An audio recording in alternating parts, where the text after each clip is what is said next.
Hello, welcome to Veteran Voice. I'm your host, Larry McCullaugh.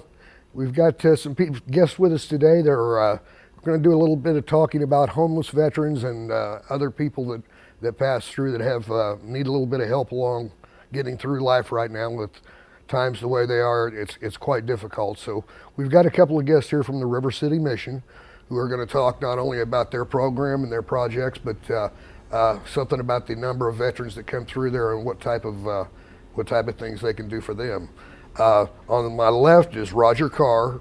He is the on-site director of the River City Mission. Roger, appreciate you coming out today. Thank you. And on my right is Shirley Barlow. And Shirley, I understand that you're the chairman of the board. Correct. So you have a lot to do with the decisions that are made out there. Yes. Okay. Well, why don't you start by telling us just how the River City Mission got started and the concept behind it, how long it's been opened, just a little bit of history of it, if you could. Yeah. River City was started in 1975. Clarence Arant, a resident here in Paducah, started it, and he continued with it for many years, and then he finally turned it over to a board of directors who now oversees the management of it with on-site director assistance. And we are out in the Littleville area. We have housing for men, 50 men we can house at any one time, and we have 4 cottages for families. Right now we have 3 of those cottages full. One of them is empty, but that is usually short-lived. We do have a possibility of more being built this year. Some residents here and businessmen in Paducah are putting together a plan to build a 4-plex so we can house more families, because we find the real need for housing families. The main thing we don't have at this point is housing single women. We are also exploring that feasibility of putting single women, single mothers in a building that we would have to erect. So we are trying to reach out to all of the homeless regardless of who they are. And we have the housing, the feeding, the clothing, the transportation, getting them to work, getting them from work, getting to doctors, getting them to appointments that are real important, jobs, interviews, and that sort of thing. So you really are the people that are catching the ones that are falling through the cracks, so to speak. Correct. Okay. Is there any other facility in this area that does what you people do? I mean, I checked around to try to find different people to talk to about homeless veterans mainly, and as near as I could tell, the only people that I could call and actually have a human being answer the call was when I called y'all. And some places people would suggest to me that I would call and leave a message, and no one would ever get back with me. So, but is there any place else that does the housing and the type of work that you do in this area that you know of? Not exactly. There is one other one that does housing for them on a short-term basis, but it's housing only. They do not furnish dining room, kitchen, food, and that sort of thing. They assist them with getting food, but they have to prepare it and whatnot themselves. So no one furnishes them that type of care that we do. Okay, so you pretty much take care of them while they're out there. I would assume that they have duties that they have to take care of while they're out there keeping the place clean, or do you I noticed that you said that you provide them transportation to job interviews. So you're not only just housing them and feeding them, you're trying to get them back on their feet again to become a productive member of society. Exactly. We hope that we can be just a stepping stone to them bettering themselves in whatever area they might be. And yes, we do give them chores. They have chores whether they are working or not. They have kitchen chores. They have chores to keep the area clean, the buildings clean. They're all given chores at one time or another during the week. And that's what they're doing that in as payment, more or less, to be able to stay there, have a roof over their head and food to eat. Right. We feel that it maybe gives them a little feeling of that they are at least giving something to their upkeep right now. And that instills that getting back on your feet again and getting back to be a member of the regular population, so to speak. Exactly. Well, like I said, the theme of this show is actually veterans, and I had done a little bit of reading on it, and I had contacted some of the VA people and stuff, and it's hard to get information out of them, but what I've been able to read is that about a third of the homeless people, and this is nationwide, depending on whose statistics you read, that about a third of the homeless people in the country are veterans, which is not much of a way to pay back a man or a woman who's put his life on the line for his country. Do you have a lot of veterans that come out there? We have, I think, 8 right now. 8, and how many total people do you have in there right now, approximately? There's 41 total. About that. 41, so 7 of them are veterans. Yeah. Okay, now I remember, I think you said something about you get some referrals from the VA hospital in Marion, Illinois. Yeah, several from the VA in Marion. And do they refer them down? They down refer here to us. We're on their list. Okay. If they've got ties to this area, trying to locate back in this area, bad relationship, whatever, they come to us.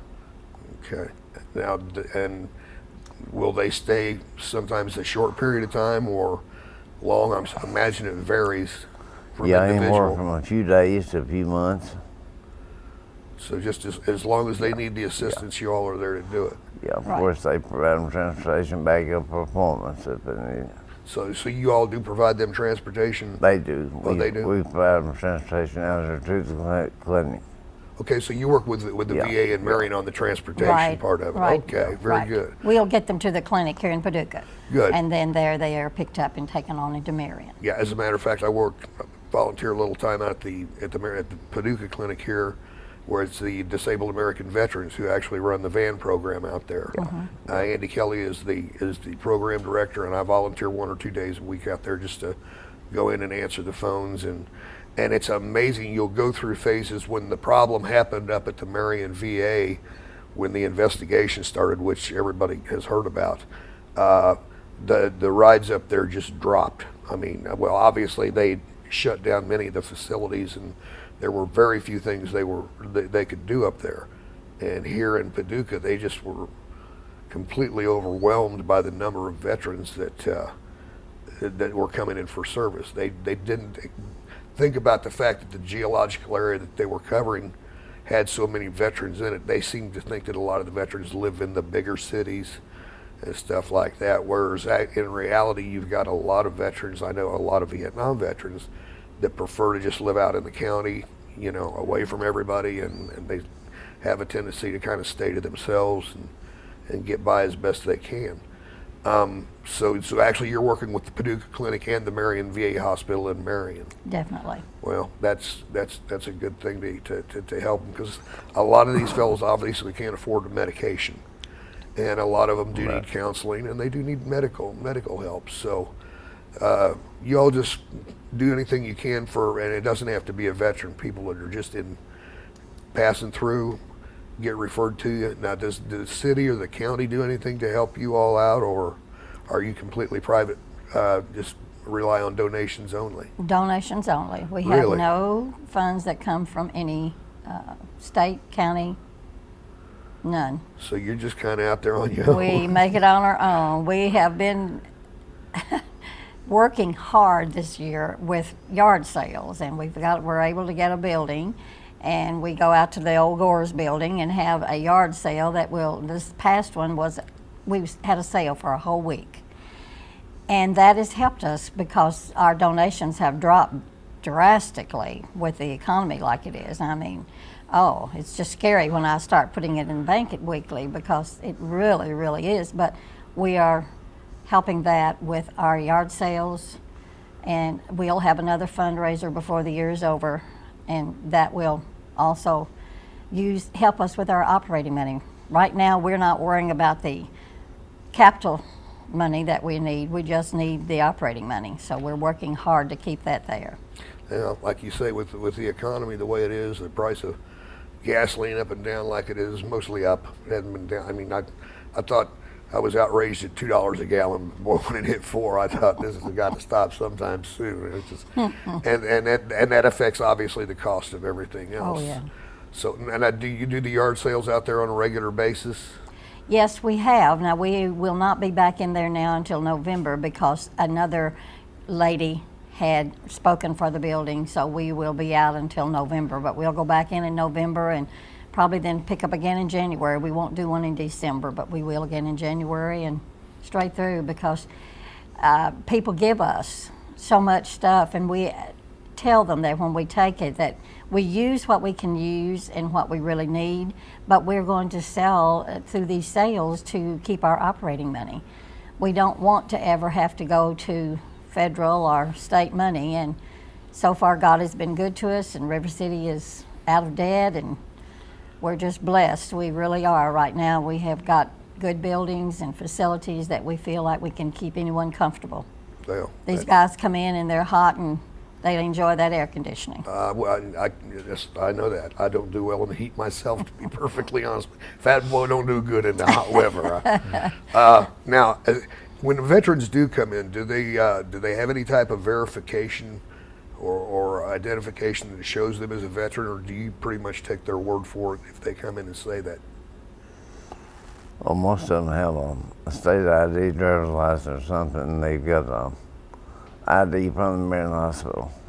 Okay, so they've got the ID card, the Marion, that most veterans, and I have always encouraged anybody that's in the military, as soon as you get out, you should go in Marion and just register with the VA, even if you don't have any type of disability at that time. At least get registered and get in the system, Right. so that if something does happen to you later on and it comes up, you don't have the time to wait to get hooked up in the system and know everything.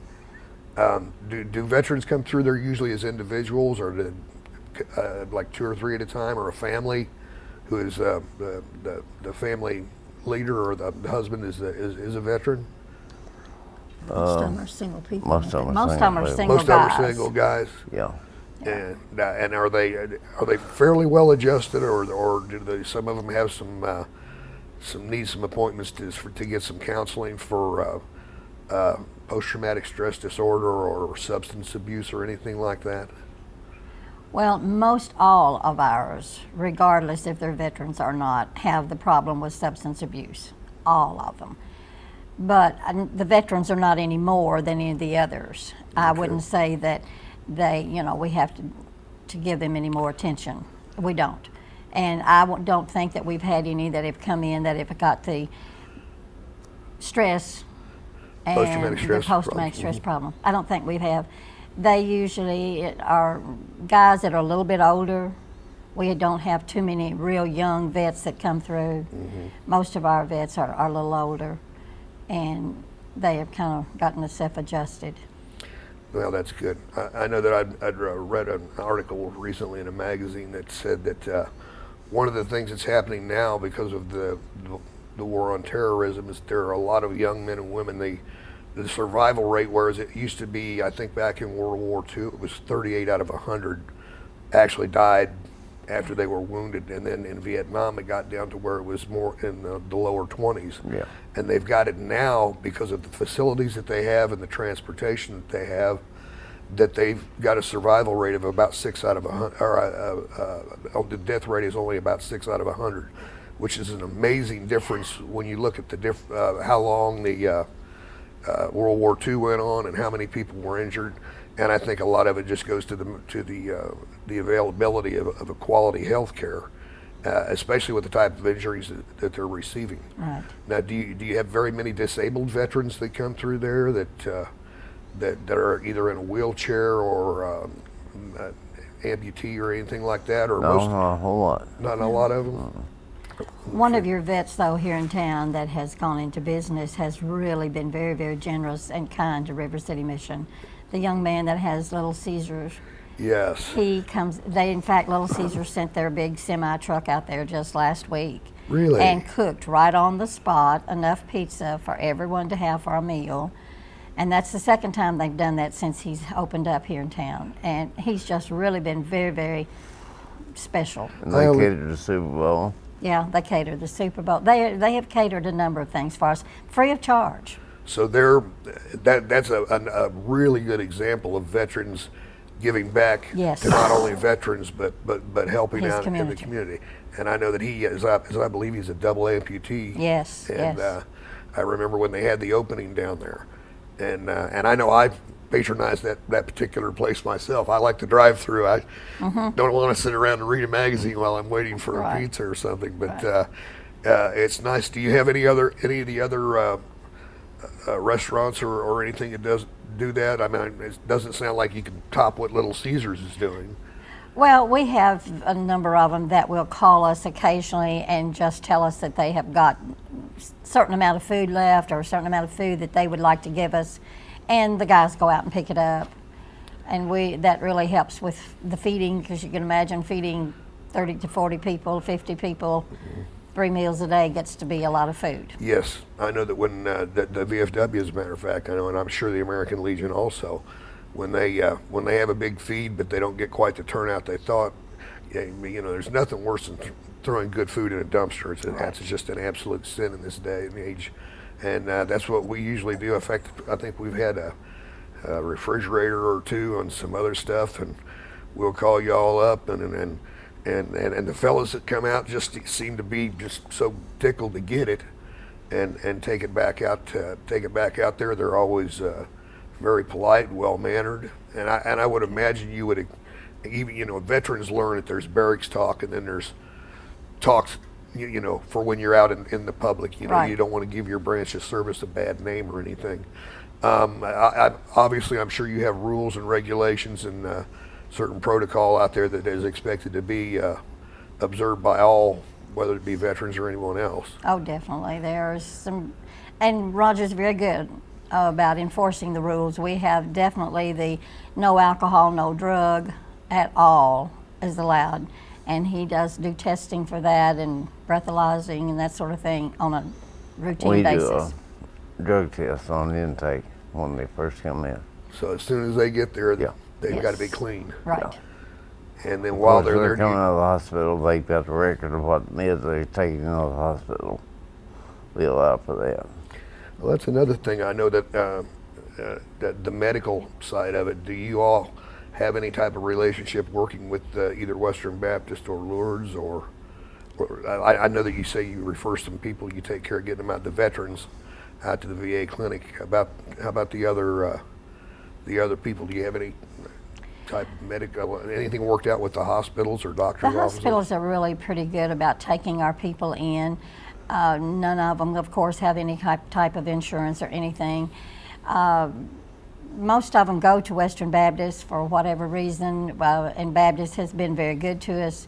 The guys know that they can't pay. They're there and they've got to be taken care of. So they do take care of our people, they do. And just one day this week, I called a doctor and told him that we had one that we really needed some care for. Could we get it? And she told me yes, to have him come in. He had broken a bone. And he had it looked at, but they told him he needed to see an orthopedic doctor. So we called one, and they work with us. A drugstore, we have a drugstore that works with us and helps us. If the guys can't afford to pay, well, they will pay most of it, and then we'll pick up the tab for the rest of it if we have to. So you've got everybody. You do the best you can as far as I'm sure you have little minor cuts and scrapes and first aid stuff that y'all can take care of out there. Yeah. Little peroxide, a little alcohol, slap a Band-Aid on Just there. about every day. That's right. About every day. And having done a certain amount of yard work myself, I know how easily that can happen. All right. Again, like I say, I like to concentrate on the veterans. Does it seem like there's any difference in the behavior of a veteran versus just a civilian, or are they? I know sometimes you've got certain people, certain veterans that will come out, and if they've been a ranking officer or a higher ranking NCO, they have a tendency to take charge of things and try to make sure that everything runs smoothly. And then you've got some that'll do everything they can to get out of working. Is there any different? Have you noticed that in veterans, or did the veterans pretty much just kind of fit in with everybody They else? blend in. We don't see too much of that. Did they talk Yeah. very much about their experiences? Yeah, quite a few of them. Yeah. And do they share that with everybody, Yeah, or does it yeah. seem like they get? Yeah, we have a smoke room where they all tell the tales. Oh, that's where the war stories come out. Yeah. That's where, everybody's got to have one of those places nearby. You know, that's part of it. I've said before on this program that I had some of the best times and some of the worst times in my life when I was in Vietnam. But and I'm going to remember my father. The older I get, I know how, the wiser my father was. I find out. Because he told me, someday you'll laugh at this. And I said, there ain't nothing to laugh about what's going on right now. But as I get a little older and a little wiser, I can look back on it and something that didn't seem like it was any fun at all then. Now when I'm sitting around with the guys and we're swapping stories and stuff, and of course you're always going to have to outdo the guy that just told his story, so you better come up with a good one. And but everybody needs, I think there's a bond that forms between veterans that just like the Little Caesar says, he's been very fortunate to get what he did. He's got a great attitude towards life, and which I've noticed about veterans. But I know they have a tendency to kind of gather together, and some of them find out they were in the same place at the same time, or even just the experience of being a veteran.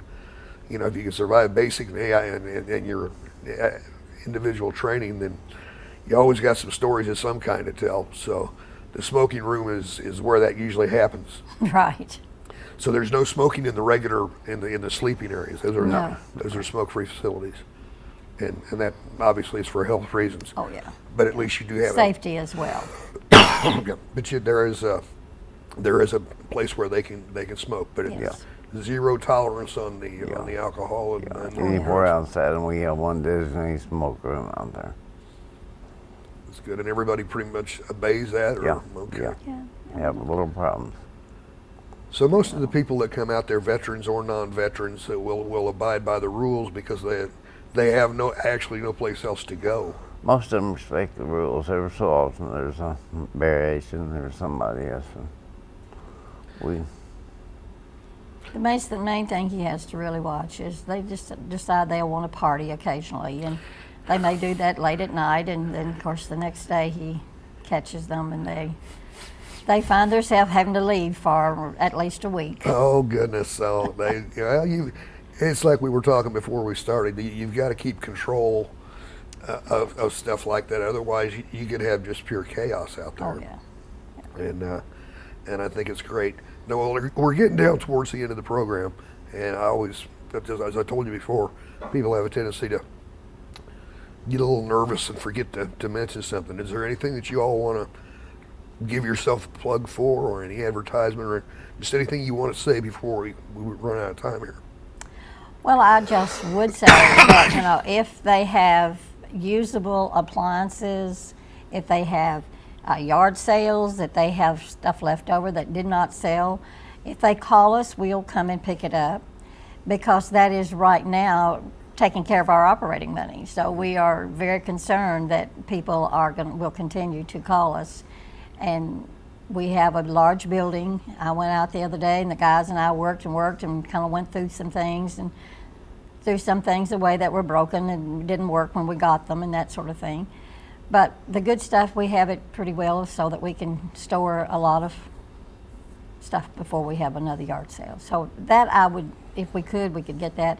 Also, would want people to know that we offer them devotions, and it is a mandatory thing that they have Sunday and Monday, and every other Tuesday night we have devotions. We have churches that come, and the guys some of them are involved in a Bible study that is not mandatory. We have a guy that comes out, 2 men come out, and they are involved in a Bible study on Thursday nights. So we are trying to give them something as well as their housing and their food. In other words, maybe a little spiritual uplift and a little bit more believing in that there is somebody up there taking care of things might be one more little step upward to get them back up and on their feet again. Last night was kind of special. We had a church out there, and I went out at Roger's request and was there, and they didn't have anyone to lead the singing, so I got up there and was leading the singing, and I was really, really pleased, and I didn't have a chance to tell you this.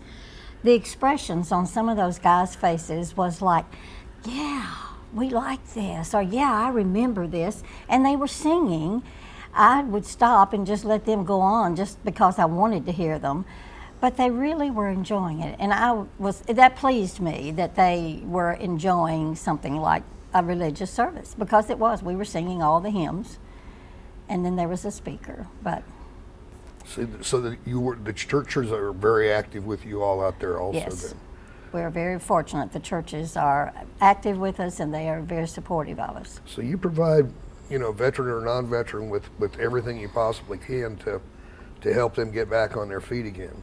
We try. And like I say, I know there's a lot of homeless veterans. I don't think it's as big a problem in the Western Kentucky area as it may be. I know a lot of the bigger cities have got areas of homeless people, and it's a sad thing in a country that's got so much. Yes. That anybody has to live that way, especially a veteran, especially someone who's fought for his country, Right. and can't get some help. Sometimes the VA system, and I'm not going to get onto them or anything. They're drawing enough fire as it is right now. They don't need me picking on them, but they are slow to get things done, and there are a lot of vets that do fall through the cracks, and it's thanks to people like you that at least make sure they can survive long enough to maybe get their benefits.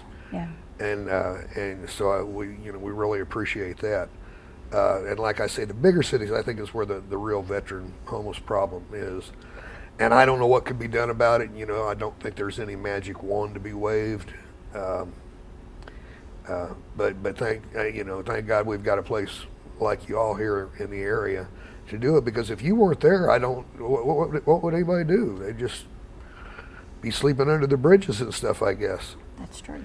Do you have some that come through sometime, and that's where they've been staying, is in the woods and under bridges, and they just finally can't take it anymore? Right.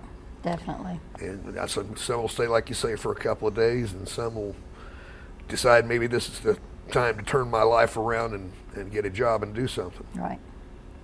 That's fantastic, and I certainly do admire y'all for what you do out there, and I would encourage anyone that's watching that if you've got something that you're not using and you have no use for it, but it's still in a decent kind of shape, and you'd like to get it picked up. I know that y'all, anything we've given you, you've been very happy to receive, and if you can't use it, like you say, I'll pick it up.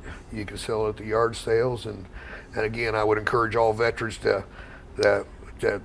thank God for what they've got and take care of y'all.